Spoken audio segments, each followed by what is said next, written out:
নমস্কার, আমার চ্যানেলে তোমাদের সবাইকে স্বাগত জানাই। আজ আমি তোমাদের বলবো বণিক ও বোকা নাপিতের একটি গল্প।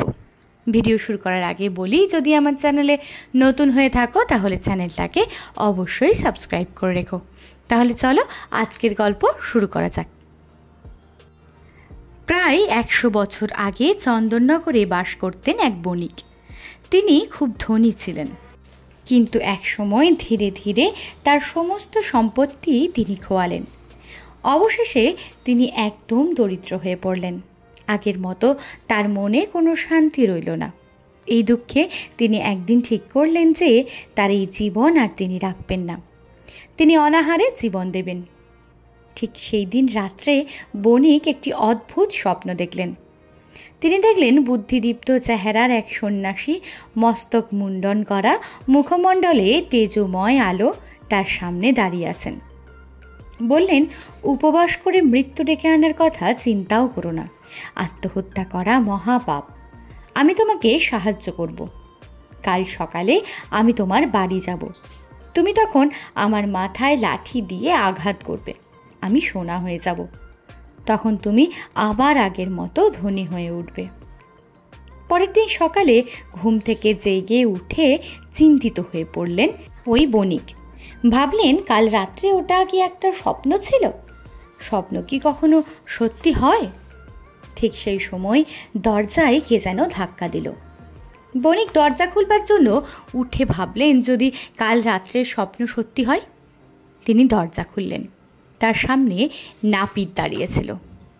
বণিক দীর্ঘ নিঃশ্বাস ফেললেন আর মনে মনে ভাবলেন, এ ধরনের স্বপ্ন কখনোই সত্যি হয় না।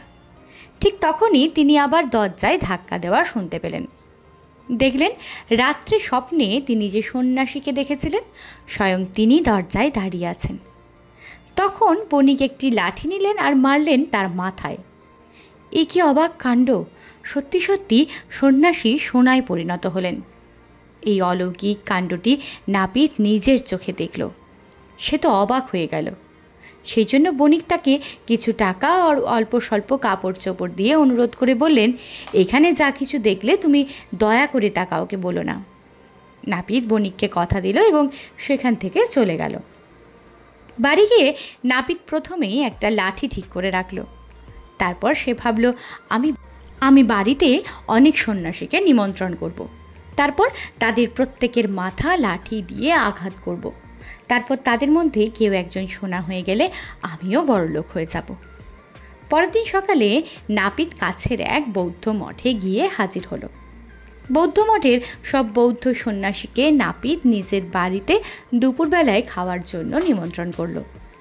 কিন্তু সাধুরা বললেন, আমরা কোনো ধার্মিক লোকের গৃহ ছাড়া কোনো গৃহে যেতে পছন্দ করি না, আর বেঁচে থাকার জন্য যতটুকু খাবার দরকার ঠিক ততটুকুই গ্রহণ করি। আমরা কোথাও একসঙ্গে যাই না। তখন নাপিত বলল, আমি আপনাদের ধর্মপুস্তক সুন্দরভাবে জড়িয়ে রাখার জন্য একটি করে সুন্দর কাপড় দিতে চাই।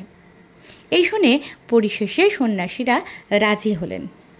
পরের দিন নাপিতের পরিকল্পনা সফল হলো। এক এক করে সকল সন্ন্যাসীরা নাপিতের বাড়িতে আসতে শুরু করলো। প্রথমে নাপিত তার বাড়ির দরজাটা বন্ধ করে দিল আর আগে থেকে ঠিক করে রাখা লাঠিটি দিয়ে প্রত্যেকের মাথায় আঘাত করতে শুরু করলো। সন্ন্যাসীদের মাথা দিয়ে রক্ত ঝরতে লাগলো আর তারা বাঁচাও বাঁচাও বলে চিৎকার করতে লাগলো। এইভাবে ঘটনাটি এগিয়ে চলল। ঠিক সেই সময় দুইজন পাহারাওয়ালা নাপিতের বাড়ির সামনে দিয়ে যাচ্ছিল। তারা চিৎকার শুনে বাড়ির মধ্যে গিয়ে দেখল, নাপিত লাঠি দিয়ে সন্ন্যাসীদের আঘাত করছে আর প্রত্যেক সন্ন্যাসীর মাথা দিয়ে রক্ত ঝরছে। তখন পাহারাওয়ালা নাপিতকে ধরে নিয়ে চলে গেল রাজদরবারে। নাপিত রাজার কাছে গিয়ে সমস্ত ঘটনাটি বলল। রাজা সবিস্তারে সব শুনে বণিককে ডেকে পাঠালেন। রাজা জিজ্ঞেস করলেন বণিককে, ওহে বণিক, তুমি নাকি সন্ন্যাসীর মাথায় লাঠির আঘাত করে সোনায় রূপান্তরিত করেছ, কথাটা কি সত্যি? এবার বণিক তার স্বপ্নের কথা সবিস্তারে বলল। রাজা বণিকের সব কথা শুনে তাকে ধন্যবাদ দিলেন। আর নাপিত অন্ধের মতো বণিককে অনুসরণ করেছে এবং সন্ন্যাসীদের জখম করেছে, কাজেই তার শাস্তি হওয়া উচিত।